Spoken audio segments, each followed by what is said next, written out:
Good morning, everyone. Welcome to Sports Shorts Daily. Ronnie Rance, Tommy Chrysan here with you on this Hump Day edition of Sports Shorts Daily. TK joining us from Tremonti's Meat and Seafood in Baton Rouge. Every Wednesday, Friday, TK is over at Tremonti's Meat and Seafood.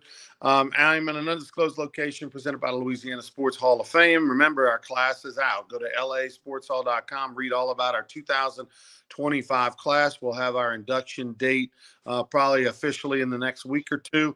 It will be at the end of June. We're looking at 2 different weekends. We will have all that, and then tickets will be on sale for all those events.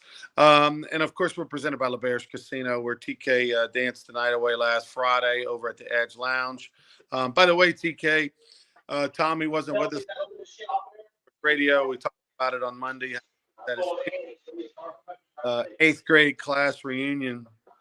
Yesterday, I spoke. Last night, I spoke at St. Charles Catholic High School, and I talked to an old friend of yours that you spoke with on Saturday. His wife was in the hall at the reunion. She went to school with you, and he's an assistant coach over at St. Charles Catholic. And told me, yeah, and I ate some good food and talked a bunch on Saturday at the 8th grade, and I gave him a hard time. I had to tell, Wayne Stein and everybody over there, this guy was at his wife's 50th elementary school reunion. Which, by the way, I gave you a hard time about, but I'm impressed that everybody's still connected and that everybody has, that there's even a desire to have that. I went to Lake Castle in New Orleans East. The Butera family owns 3 Lake Castles, New Orleans East, the Slidell location, and North Shore location. And we don't have those reunions, but it would be kind of cool. There's no doubt about it. It'd be cool to do it, Yeah, you were speaking with George McGovern, who was a great right-hand pitcher at Chalmette High, 1 year older than me, and he played for Rag Sherman at Delgado. And then I think some injuries sidetracked him a little bit, but he was a pitching coach at Destrehan at one time, and now at St. Charles Catholic, and he's just one of them baseball guys and good pitching guy. We actually talked a lot of baseball, he and I. We were never teammates, but we played against each other in Little League, high school, summer ball, all that. Good guy. Glad you ran into him. All right. So today on Sports Shorts Daily, there's a few things to get to. Obviously, Joe Burrow, Jaden Daniels on Monday night was, one for the ages. Forget the LSU connection. It just was literally one for the ages. I saw the statistic, Tommy, first time an NFL game where either team – where neither team punted and neither team had a turnover, and both teams scored on, every time they had the ball, right? Yeah, no punts, no turnovers, first time since 1940, and football was different back then. But it was quite. Yeah, the punters didn't have to do anything to get their paycheck for that game. But I mean that is really surprising to me that it was the first time ever since 1940. That either team punted, neither team had a turnover. It's pretty incredible. It's pretty incredible. But listen, Jaden Daniels got the best of Joe Burrow and the Bengals. Joe Burrow played fantastic. Jaden Daniels played fantastic. Joe Burrow's team is 0-3. Jaden Daniels' team is 2-1. And Jaden Daniels took a giant step. They won the first couple. They won a couple games. They won the week before on 7 field goals, and Jaden Daniels was a manager. This time he graduated. He broke out. It was his come out party. He looked comfortable. He looked like the gunslinger he was at LSU last year. This game and what he accomplished. I mean, I think he graduated last night or a couple nights ago. After 3 games, you now have a different Jaden Daniels moving forward. Well, the other thing, I mean, Ronnie, he threw more than a handful of passes that were Pro Bowl type passes. I mean, especially the long ball up the right sideline, one up the left sideline. I mean, that was remarkable. Plus, that tells everybody else he can throw it deep and will throw it deep. So no, it was a coming out party. I like your term. He graduated. I mean, he's an NFL guy now. Some people say he still runs too much and got to learn to slide and all that. Well, Lamar Jackson did that, but Lamar Jackson is probably 40 pounds heavier than Jaden Daniels, I'm guessing there. But but I'm sure that'll get addressed. But hey, it was a big time thing for Jaden Daniels and big time for LSU, and a big night in the NFL. And I think Dan Patrick made this point yesterday. If that would have happened on a Sunday game at noon when you had 8 other games going on, it's still good. But the fact that it happened in Monday Night Football, even though there was a doubleheader, there was 2 games, but one was a blowout. It was just that magnified it a little bit, added a little bit glitter to the Jaden Daniels story, to the Washington Commanders story. Well, the thing that Jaden Daniels did was the fact that he was, he put his foot in the ground and he ran the ball and got major, first downs and was smart about it and slid and things like that. He converted fourth downs and third downs and he made every throw, Tommy. I mean, he made the rainbow touch passes, where he dropped it right in the bucket. He made the pressure in the face. Even that touchdown at the end of McLaren that everybody shows a million times, the one in the right corner where his knee got in bounds. It was a 27-yard touchdown pass, but he's in the shotgun. He takes the ball. He drops back. It's about almost a 40-yard throw, but he had pressure, a blitz coming off a guy was unblocked coming off a blitz coming. He knows he's going to take a hit and stands in there and drops it right in the bucket. I mean, just fantastic performance by him. If you're a Commanders fan, you got to be fired up about the future of your franchise with that guy at quarterback. I mean, there's a lot of other teams. I don't know if and we did see Caleb Williams make a couple spectacular throws in his game, but the consistency of Daniels, the maturity of Daniels has always been the thing, and the work ethic and the type of guy he is has always been a thing that I think helped his stock rise. Where Caleb Williams, as talented as he is, was always the thing that gave people pause. Like, is he going to be able to handle all this money and success? Does he have, the maturity that a Jaden Daniels has? I don't know if he does or doesn't over there, but I like the fact that the Commanders probably they didn't have a choice. Sometimes when you don't have a choice and you take the best guy on the board, would they have chosen Jaden Daniels over Caleb Williams? We'll never know. They didn't have a choice. They had to take him, and it's going to probably work out better for that organization, I think, in the long run. Another thing that got a lot of legs on social media, especially here in Baton Rouge, was all the comments, after he came from Arizona State to LSU, the first couple games, he didn't exactly look great. And all people say, oh, they missed on this guy. He ain't the guy, blah, blah, blah. Well, now he just had, as you said, his graduation coming out party in the NFL. And, of course, he won a Heisman at LSU. So all them people who – it's kind of like when you said the guy at Mississippi State was going to win the Heisman. And it went the other way, that quarterback that threw for like 6,000 yards against LSU that one year. And then he got benched like 3 weeks later. So Jaden Daniels, and again, Skip Berman, especially when he was the AD, he always talked about the brand of LSU, nationwide, worldwide.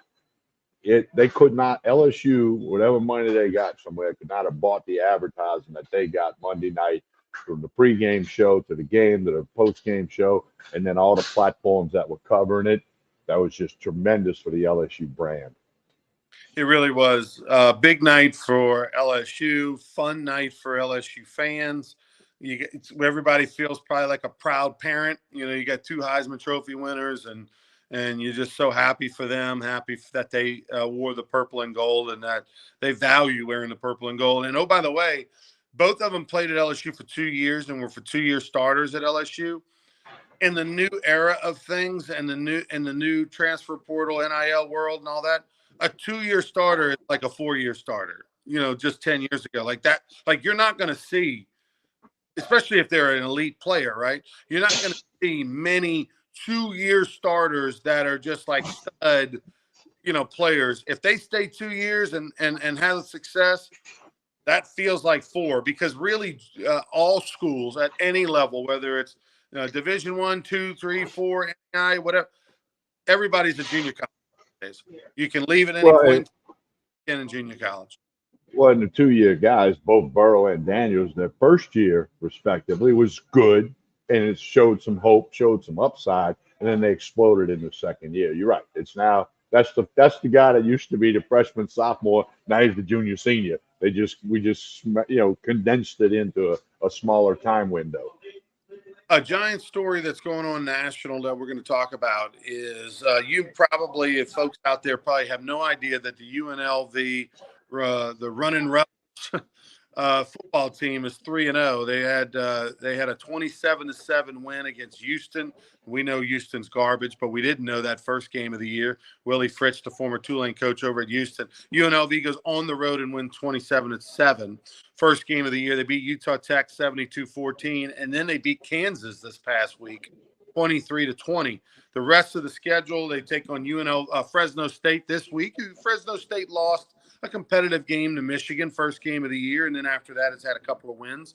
But UNLV's feeling good, 3-0, and they have a chance with their schedule to potentially go 12-0, and that's not a complete shocker to some people. I remember seeing some preseason prognostications about this team, and they were expected to be really good this year, and there were even a couple of people that had them being 12-0 and making it into the out of the Power Four conferences, being one of those selections for the playoffs.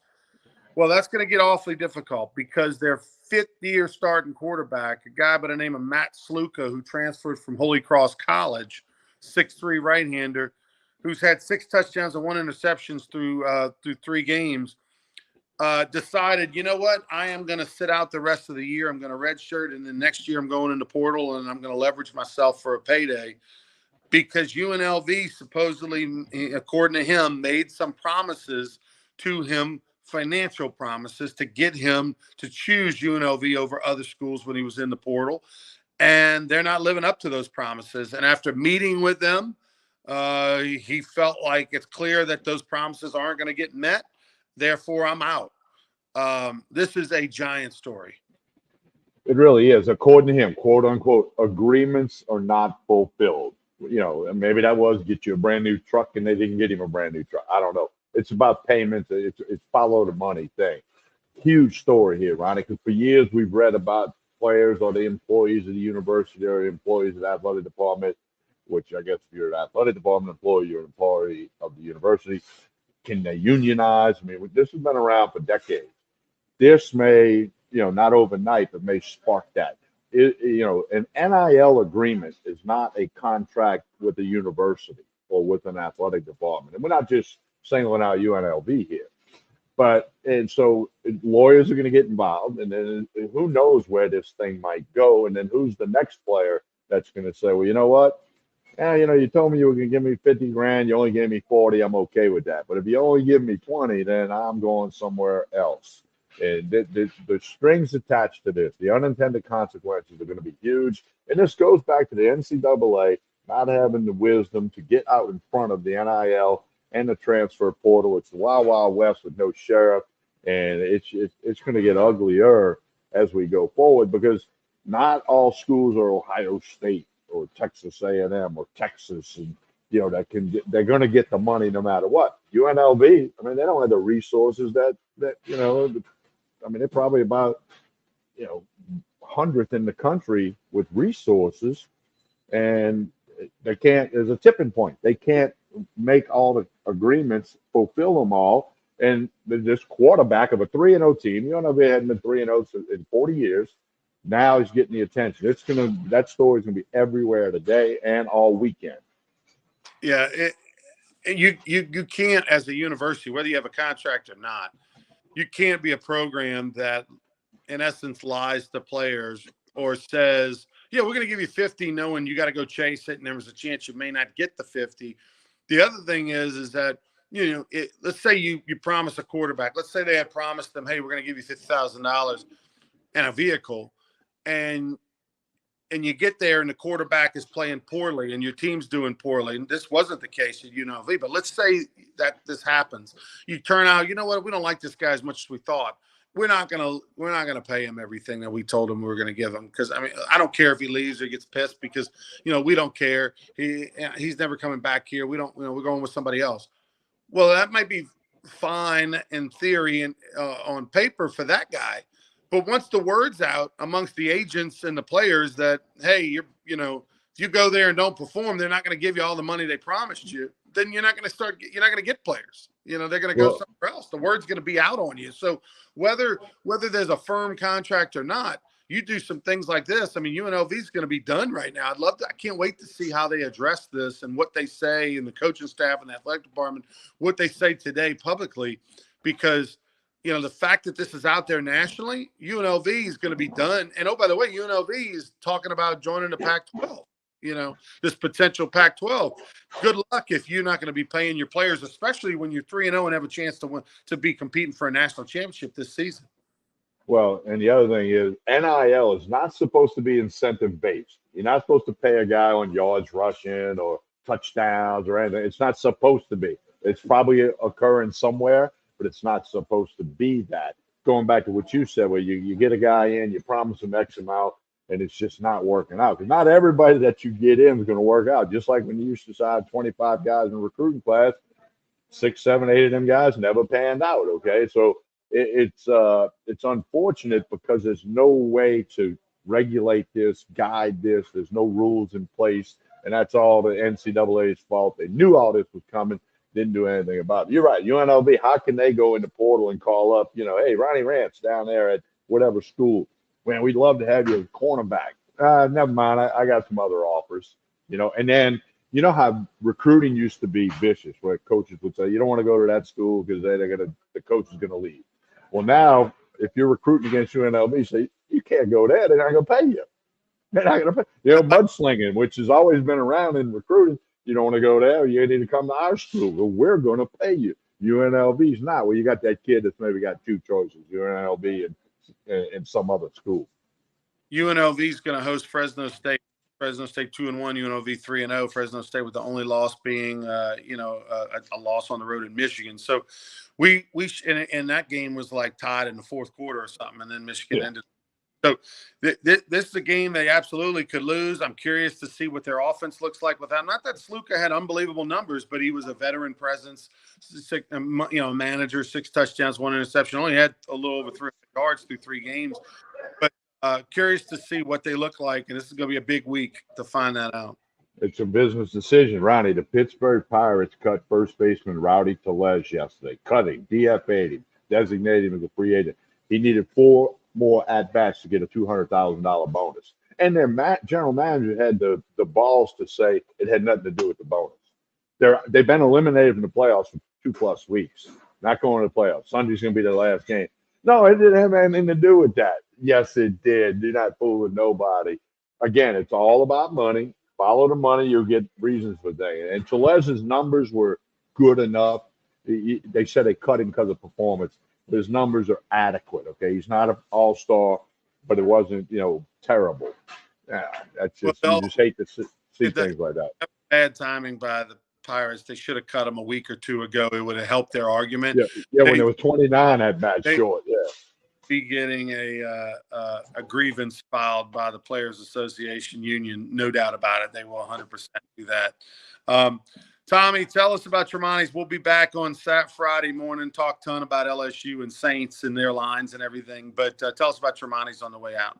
Yeah, the Wednesday special each and every Wednesday, $6.99 for a burger and fries. You can't beat it. Come on in to Tremonti's. You can eat it here. You can get it to go. Tremonti's every Wednesday, $6.99. It goes anything you need for the weekend, from wine to liquor to meat to shrimp, you name it. Tremonti's Meat and Seafood, Jefferson Highway, right down the street from Parkview. Stop by and see Mike and the staff. You'll be glad you did. And I'll be back Friday. A lot more LSU and Saints talk, as you mentioned. Yeah, and don't forget Tremonti's. They're known for their burgers. If you've had them at Rougarou games, they're fantastic, seasoned perfectly. You don't even have to touch them. Throw them right on the grill, throw them on the frying pan, whatever, and rock and roll with them. All right, for Tommy Christ, I'm Ronnie Rance. We'll be back on Friday morning for more Sports Shorts Daily, presented by LeBears Casino, the best casino in all of the Baton Rouge area. We will see you on Friday, everybody. Until then, have a good one. Please like and share this video.